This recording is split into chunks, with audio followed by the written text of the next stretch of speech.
Okay 80 வந்துருச்சு. So நான் இப்போ பெட் மேலே வைக்கிறேன், ஹீட்டிங் பெட் மேலே. இது பார்த்தீங்கன்னா உங்களுக்கு மேலே ஹீட் தெரிகிற வரைக்கும் இது ஹீட் ஆகணும்.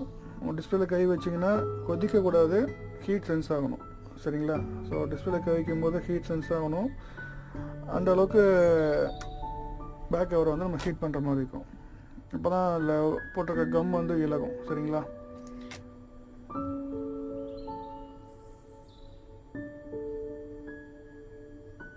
கண்டிப்பாக கொஞ்சம் டைம் எடுக்கும்.